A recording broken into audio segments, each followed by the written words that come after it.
Vida das pessoas. Ela aponta para Jesus e leva as pessoas a terem um encontro com Jesus e terem uma mudança de valor, uma mudança de perspectiva de vida, né? Ela traz significado, ela causa um impacto na vida das pessoas e da sociedade. Nós estamos reaprendendo a ser igreja.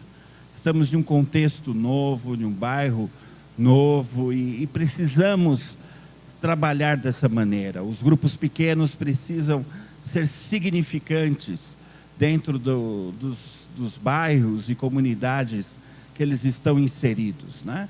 Esse é um desafio muito grande. Nós não queremos o dinheiro das pessoas, nós não queremos que as pessoas sejam manipuladas por nós, nós queremos que elas tenham significado na vida a partir da cruz do Senhor Jesus. É a cruz que nos traz significado, é essa mesma cruz que nós levamos para dar significado para outras vidas. 1 João capítulo 4, a partir do verso 1.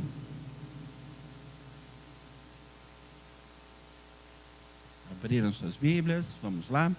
Meus queridos amigos, não acreditem em todos os que dizem que têm o Espírito de Deus. Ponham à prova essas pessoas para saber se o Espírito que elas têm vem mesmo de Deus. Pois muitos falsos profetas já se espalharam por toda parte. É assim que vocês poderão saber se de fato o Espírito é de Deus. Quem afirma que Jesus Cristo veio como um ser humano tem o Espírito que vem de Deus. Mas quem nega isso a respeito de Jesus não tem o Espírito de Deus. O que ele tem é o espírito do inimigo de Cristo. Vocês ouviram dizer que esse espírito viria e agora ele já está no mundo. Meus filhinhos, vocês são de Deus e têm derrotado os falsos profetas. Porque o espírito que está em vocês é mais forte do que o espírito que está naqueles que pertencem ao mundo. Eles falam das coisas do mundo e o mundo os ouve, porque eles pertencem ao mundo, mas nós somos de Deus. Quem conhece a Deus nos ouve, mas quem não pertence a Deus não nos ouve. E desse modo, então, que podemos saber a diferença que existe entre o espírito da verdade e o espírito do erro. Queridos amigos, amemos uns aos outros, porque o amor vem de Deus. Quem ama é filho de Deus e conhece a Deus. Quem não ama, não o conhece, pois Deus é amor. Foi assim que Deus mostrou o seu amor por nós. Ele mandou o seu único Filho ao mundo, para que pudéssemos ter vida por meio dele. E o amor é isto: não fomos nós que amamos a Deus, mas foi Ele que nos amou e mandou o seu Filho para que por meio dele os nossos pecados fossem perdoados. Amigos, se foi assim que Deus nos amou, então nós devemos nos amar uns aos outros. Nunca ninguém viu a Deus. Se nós amamos uns aos outros, Deus vive unido conosco. E o seu amor enche completamente o nosso coração. A razão por que podemos ter a certeza de que vivemos unidos com Deus e de que Ele vive unido conosco é esta: Ele nos deu o seu Espírito. E nós vimos e anunciamos aos outros que o Pai enviou o Filho para ser o Salvador do mundo. Todo aquele que afirma que Jesus é o Filho de Deus, Deus vive unido com Ele, e Ele vive unido com Deus. E nós mesmos conhecemos o amor que Deus tem por nós e cremos nesse amor. Deus é amor. Aquele que vive no amor vive unido com Deus, e Deus vive unido com Ele. Assim, o amor em nós é totalmente verdadeiro para que tenhamos coragem no dia do juízo, porque a nossa vida nesse mundo é como a vida de Cristo. No amor não há medo. O amor que é totalmente verdadeiro afasta o medo. Portanto, aquele que sente medo não tem no seu coração o amor totalmente verdadeiro, porque o medo mostra que existe castigo. Nós amamos porque Deus nos amou primeiro. Se alguém diz eu amo a Deus, mas odeio o seu irmão, é mentiroso.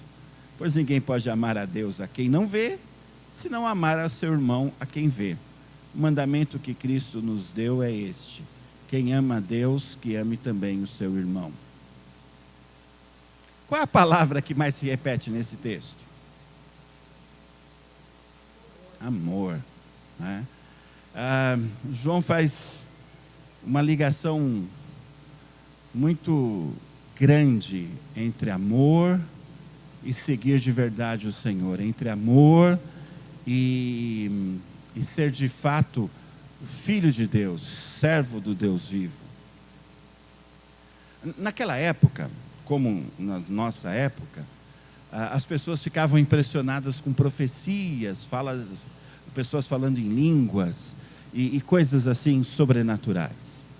E se alguém falava assim, já era de verdade aceito como palavra divina.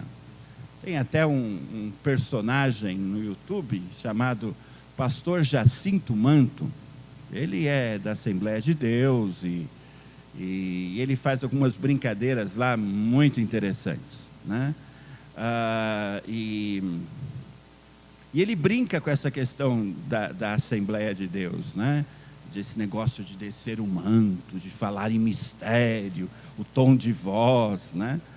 E tem uma muito interessante que ele passa o tempo todo falando: olha, eu vou orar por você que tem problema de gordurinha a mais, que precisa perder umas calorias a mais, então pegue um copo d'água, eu vou orar por você. E aí ele faz a oração: queima, Senhor, essa caloria. Alguém pode dizer amém? Alguns falaram, outros tiveram vergonha. Queima, Senhor, tira essa vontade de comer. Ele fala até 1.000 do meu lado emagrece, 10.000 do outro emagrece também, só eu que não emagreço, né? Então ele vai fazendo essa oração. E no final ele fala assim: e a água? A água é para lembrar você que existe água. Você não precisa tomar refrigerante, porque refrigerante engorda, então tome água. Água faz bem para você. Então ele brinca com essas coisas. Mas, gente, qual de nós já não ficou impressionado com uma profecia que depois se revelou falsa? Por exemplo, saiu recentemente uma profecia de que o litoral brasileiro ia ser inundado em determinado tempo aí. E se fosse nos tempos bíblicos, né, isso era fácil resolver. O profeta que faz uma profecia que não é cumprida, o que acontece com ele? Ele é morto por apedrejamento, né? Hoje em dia não acontece mais isso. Então as pessoas falam o que querem. O que eu quero dizer com isso? É que não acreditem. É o que João está dizendo nesse texto. Não acreditem em qualquer profecia. Teste se os espíritos são de Deus. Identificar.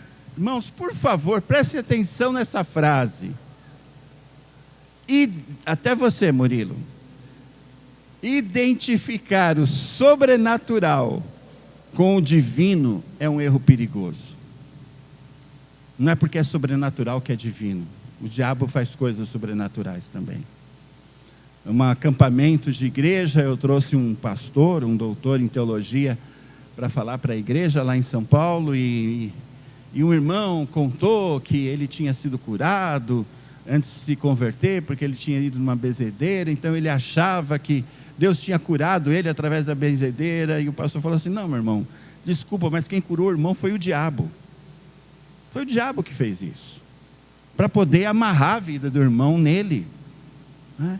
E a gente tem a tendência de ser... Vamos continuar. Bom, Deus deu o seu Espírito para cada um de nós. Quem tem o Espírito do Senhor, diga amém. Amém. Nós cremos no nome do Filho de Deus. Mas existem outros espíritos. E nós não podemos crer em qualquer espírito. Não é porque você é crente que você tem que ser crédulo. Não é porque você crê em Jesus Cristo, aliás, é o oposto. A fé verdadeira examina seu objeto antes de depositar confiança nele. Lembra dos cristãos em Bereia que analisavam, olha, para ver se é verdade a pregação do apóstolo? João orienta a testar a todos os mestres que tenham a pretensão de falar sobre inspiração espiritual. Muita gente tem sido usada pelo diabo, porque acredita em qualquer coisa, aí o diabo faz ela ser usada de maneira errada. Jesus preveniu seus discípulos sobre os falsos profetas. Nós não podemos ser simples, ingênuos, prontos a dar crédito a qualquer mensagem. Não dar crédito a qualquer espírito é um sinal de maturidade espiritual. Olha, vamos analisar se isso é de Deus mesmo. É coerente com a palavra de Deus?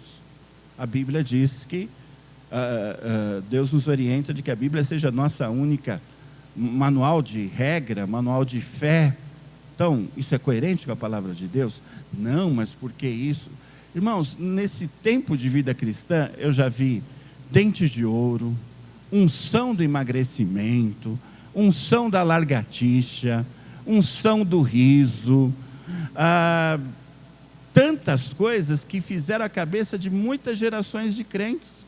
Essa unção do emagrecimento era demais, diziam que a calça caía, da hora, sim, a pessoa emagrecia na hora. Imagina a fila para emagrecer, né? O Aislan não precisava entrar na fila, né, Aislan? Graças a Deus, né, Aislan? Fazendo exercício todo dia, isso daí. Mas, olha, esse negócio de unção do emagrecimento, eu torci para ser verdade. Eu falei, já pensou se fosse, resolvia meu problema. Mas é tanta invencionice, e vai vir mais por aí. Não pensem que acabou isso. O diabo vai usar alguma outra ideia maluca por aí. Eu vi uma essa semana, mas é tão forte que eu nem vou comentar de púlpito. Por um lado, a gente não pode acreditar em tudo, e por outro lado, a gente não pode ser daqueles que não acreditam em nada. Completo cético.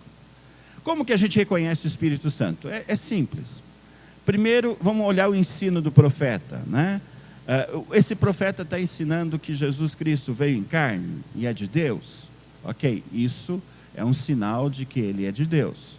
O Espírito de Deus sempre honra o Filho de Deus.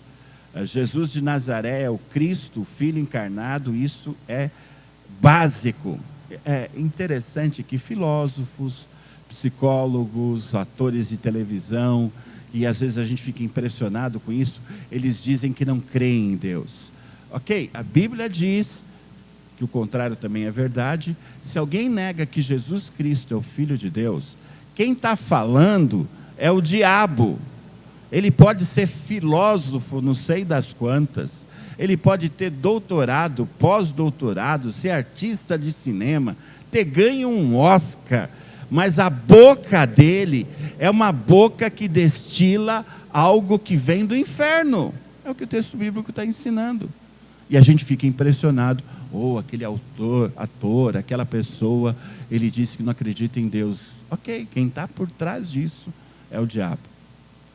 E tem religiosos até que vão nessa linha dizendo que Jesus não é o Filho de Deus, que Jesus foi um bom homem, um filósofo, uma boa pessoa. A pessoa de Cristo é central. Não importa o argumento, não importa a cultura de quem fala, se negou que Jesus Cristo veio em carne, que ele é divino eternamente, que ele foi totalmente humano. O que é verdade é que é um falso profeta falando e o diabo está por trás. Mas tem uma outra maneira de você testar, eu achei isso muito interessante a partir do verso 4, é o seguinte: quem é de Deus, ouve o que é de Deus e acredita. Quem é de Deus, lê a Bíblia, porque a Bíblia é o escrito que o Senhor nos deixou, o escrito apostólico, o ensino dos apóstolos, e concorda com isso.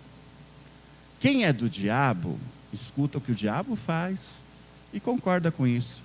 Por isso que essas ideias têm tanta popularidade, porque as pessoas que estão ouvindo são tão diabólicas quanto aqueles que estão falando.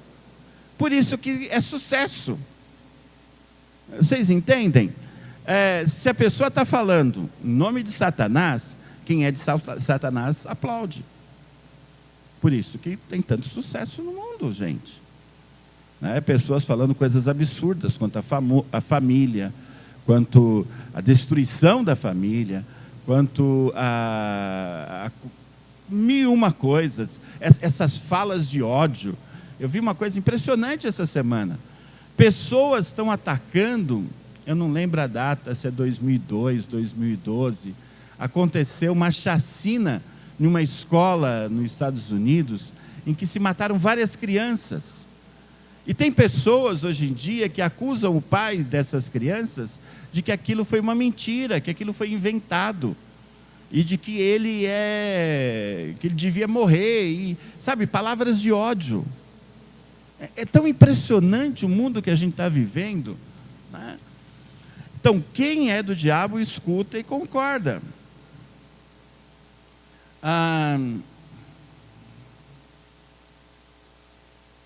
Então, quem é do diabo, ele aplaude aquilo que é produzido nesse ambiente. Quem é de Deus, aplaude o que é produzido na palavra de Deus. Agora, uma coisa que a gente já falou, sei lá, centenas de vezes: se você não lê a Bíblia, você não entende as coisas de Deus.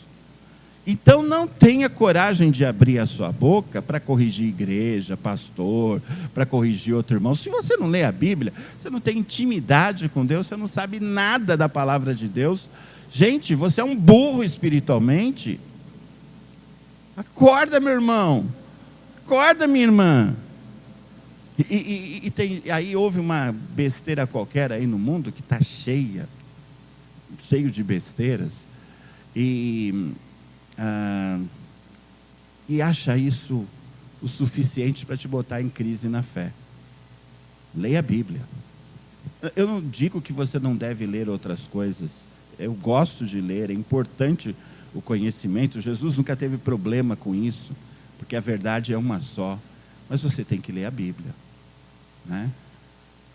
Agora, você que não leu a Bíblia essa semana, não vou pedir para você se manifestar fisicamente, mas aí no seu coração, se manifeste diante do Senhor. Senhor, eu vou terminar esse ano lendo a Bíblia todo dia. Fale aí com Deus. Eu preciso ter esse compromisso, Senhor. Eu preciso deixar de ser tão burro espiritualmente, meter a cabeça na porta, ficar sofrendo de depressão, ter crise disso e daquilo. Tua palavra me alimenta. A gente tem ataques de depressão. Eu tenho, você tem. Mas aí a gente busca a Deus, o que acontece? Ele não consola? Amém? Fortalece, muda a perspectiva de vida. Ok. Então é importante você provar os espíritos, provar quem está falando, ver o caráter de quem está falando. Aí a partir do verso 7, ele coloca uma nova prova. O amor de Deus ativa em nós através de Cristo. Ele repete tanto essa questão de amar aos outros, né? Que também é outra questão séria, né? Eu não sei se você fez alguma coisa por alguém essa semana. Se você mandou uma mensagem boa, se você perguntou se alguém precisava de algo. Se você não fez, né, hoje você vai ter que fazer. Sabe por quê? Porque Deus quer isso, que você entre em contato com seus irmãos em Cristo e demonstre amor. Não ficar esperando. Eu volto a dizer isso, gente, não tem nenhum texto bíblico que diz assim: você que é cristão, fique sentado no seu banco esperando que alguém te ame. Não tem isso na Bíblia. Não diz para ninguém assim: olha, levante suas mãos e fique esperando que alguém dê aquilo que você precisa. Aliás, é o inverso. Por isso que os tímidos não entrarão no reino dos céus. Eu tenho problemas de timidez, mas eu tenho que lutar contra isso. Sabe por quê? Porque eu tenho que tomar a iniciativa e demonstrar amor. Ligar para alguém, falar com alguém, estender a mão, estar disponível para quem precisa. E o texto, a partir de agora, ele enche até quanto a isso. Ele exorta: você tem que amar, é um dever. O amor recíproco tem que ser algo claro entre os cristãos, porque Deus é amor, Ele nos amou, Ele continua a nos amar em nós e através de nós. Devemos amar-nos uns aos outros. Tem aqui uma pessoa precisando muito de ajuda, de orientação, de consolo, está triste ou está preocupado. Essa pessoa é a Camila. Camila está assim, não é profecia, não é nada, só faz de conta, tá? A Camila está precisando de algo assim. Aí Deus fala com a Viviane: Viviane, a Camila está precisando. A Viviane tem duas opções. Ela pode obedecer ou pode dizer o que a gente faz na maioria das vezes? Isso é coisa da minha cabeça, não é verdade? Você já teve essa impressão assim? Vai, liga, faz alguma coisa. Não, é coisa da minha cabeça. Se a Viviane atender o pedido do Senhor, a Camila vai ser abençoada.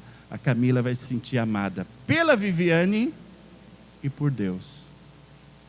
Mas, se nós nos recusamos, aquela pessoa não vai se sentir amada.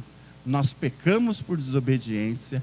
O amor de Deus não é, o texto fala isso mais para frente, ele não é aperfeiçoado entre nós. Gente, eu vou dizer algo para nós como Íbica, começando por mim mesmo. Neste ano, nós falhamos demais em expressar amor uns pelos outros. Eu ouvi muita gente chateada com isso. Eu ouvi muita gente chateada e até colocando o seguinte: olha, eu queria receber mais amor dos meus irmãos, mas eu tenho que dizer que eu também não tenho amado. Eu também não tenho estendido a mão. Eu também não tenho ido atrás. A hora, já que o clima é de Natal, né? Vamos começar a mudar nisso. Daqui até o final do ano é tempo de doação. De você ligar, de você fazer alguma coisa, da mais simples que seja. Né? O Sandro fez um gesto tão simples de carinho, não sobrou lá nos equipamentos que ele trabalha, a ração de gato, ele lembrou que eu tenho um gato, e veio oferecer. Né? Um gesto tão bonito, tão simples de carinho. O gato agradece, eu agradeço, a Cássia agradece, mas às vezes é uma coisa tão simples, é você lembrar que alguém tem algo que precisa de uma pequena colaboração sua. Novamente, não é esperar, é dar. A palavra amor, o conceito de amor na Bíblia é de verbo. A gente tem que amar. Amar é algo ativo, é proativo. Ele não espera, ele sai atrás. Você tem que expressar amor, porque Deus é amor. O amor procede de Deus. A natureza de Deus é amor, ele é a fonte, ele é a origem. Todo verdadeiro amor deriva dele. Quem ama a Deus e quem ama o ser humano é nascido de Deus. Né? Deus é amor no seu ser mais profundo. E João chega em um ponto que ele vira e diz assim: olha, aquele que não ama não conhece a Deus. Se você não pode ter um gesto de amor para com seu irmão em Cristo, é porque você não conhece a Deus. Você consegue entender como essa palavra é pesada? Se a gente for até as últimas consequências, se nessa semana você for incapaz de expressar amor por um irmão em Cristo, é porque você não é salvo. Nas últimas consequências é isso. Se você for incapaz de pelo menos dizer para alguém que está precisando de alguma coisa, se precisar eu estou disponível. Se você for incapaz de dizer isso, gente, em outras palavras, eu estou mandando gente para o inferno aqui. Só que não sou eu. Se fosse só eu, vocês podiam dar risada. Mas é o apóstolo João, o apóstolo do amor, que andou com Jesus e que registrou na palavra de Deus que a falta de amor. Outra coisa interessante, eu lembrei agora. Tem muito crente que é assim: é verdade, a gente precisa amar, mas o pastor, aquele líder, aquela pessoa não está amando. Ok, o pastor, aquele líder, aquela pessoa vai para o inferno. E você vai junto, se você ficar olhando para ele, em vez de tomar uma atitude de amor. Gente, é uma coisa drástica o livro de João. Ele fala de amor, mas ele traz um peso para a vida da gente. Vocês podem dizer amém? Vocês estão entendendo isso? Ou eu tenho que pregar tudo de novo? Ok, metade já pode sair, metade fica, que eu vou pregar tudo de novo. Você tem que sair daqui com isso na cabeça. Amor na prática, nessa semana. Por alguém que talvez ninguém esteja olhando nessa noite. Por alguém que talvez nem esteja aqui. Por alguém que não vai te dar nada em troca. Não vai ser um cara legal ou uma garota legal para sair com você, para bater papo. cristão sem amor, que professa que conhece a Deus e que nasceu de Deus, é um mentiroso, e não é nem cristão. Porque você tem que ser parecido com seu pai. A gente não fica observando isso? Como as crianças têm semelhanças com seus pais, em alguma coisa, né? E tenta semelhanças físicas, etc. Né? O Deus que é amor nos amou e expressou o seu amor enviando o seu Filho à Terra. Né? E a gente sabe disso muito bem. Se Deus de tal maneira nos amou, nós também devemos amar uns aos outros. Não invente, não faça de conta, não queira fazer bonitinho. Alguém aqui sentiu o amor de Deus essa semana? Levante a mão. Amém, amém. Ele que toma a iniciativa para nos amar. Todo o nosso amor é resposta. Resposta ao amor dele, resposta amando os irmãos, né? E ele nos deu o que ele tinha de melhor, o seu Filho. Não havia uma dádiva maior do que essa. E ele manifestou o seu amor através disso, o seu amor extremamente grande, né? Nós não merecíamos esse amor. O que João chega a dizer aqui é o seguinte, que ninguém que tenha experimentado estar aos pés da cruz e tenha visto esse amor sem tamanho, esse amor que a gente não merece, pode voltar a uma vida de egoísmo. Não dá. Quem experimenta o amor de Deus tem que amar como Deus ama. É natural isso. E quando a gente ama, parece que esse amor de Deus é multiplicado, é aperfeiçoado, se espalha mais entre as pessoas. Irmãos, nós vamos atingir o nosso ápice como igreja, como grupos pequenos, como uma igreja efetiva, significante, nem americana, quando a gente estiver vivendo o amor. Não o amor para mim, mas amor para o outro. Quando a gente estiver amando assim, as pessoas vão sentir cheiro de amor. Sabe por quê? Porque tem muitas religiões, mas as que vivem o amor são muito poucas. E tem que começar pela gente, porque a gente está estudando a palavra e está vendo o ensino dele. Se nós amamos uns aos outros, Deus permanece em nós. Ele se aperfeiçoa o seu amor em nós. É evidência da presença de Deus.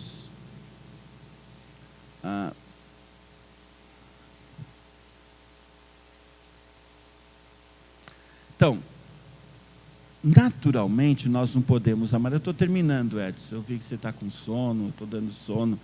Né? Estou tentando lembrar de alguma piada para você rir e não dormir.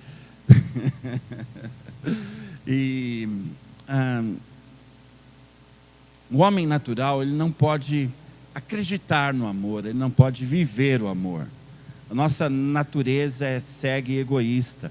Só pela graça de Cristo é que podemos experimentar isso. Né? A nossa confiança em Deus, a nossa intimidade com Deus cresce à medida que esse amor é aperfeiçoado, que esse amor amadurece, o Espírito vai produzindo em nós, né? E a gente começa a sentir de verdade que Deus é o nosso Pai. A gente tem essa intimidade com Ele, às vezes nós não temos. Às vezes nós tratamos Deus assim como um algoz, um inimigo, um cara bravo, um cara que a gente tem que ficar agradando o tempo todo. Mas à medida que a gente o ama e ama os filhos dele, a gente começa a ter mais intimidade com ele, perceber melhor a natureza de Deus em nós. E isso flui, é mais confiança. A gente sente que não existe espaço mais para o medo. Quantos aqui têm medo de Deus? A gente tem que admitir isso. Há pessoas aqui dentro de uma igreja, dentro de outras igrejas, que têm ainda medo de Deus. Não tem intimidade com Ele, não tem confiança. porque está faltando esse fluir de amor. Mas quando a gente aprende a amar, não há razão para o medo. A gente sabe que Ele é Pai, a gente sabe que esse amor flui dele, de nós para com os outros. A gente não tem por que andar nas trevas, a gente prefere andar na luz, a gente prefere obedecer. E João vai terminando dizendo uma coisa assim tão básica. Como é ridículo alguém dizer que ama a Deus, a quem não vê, se não consegue amar ao seu irmão, a quem vê. Não é ridículo isso?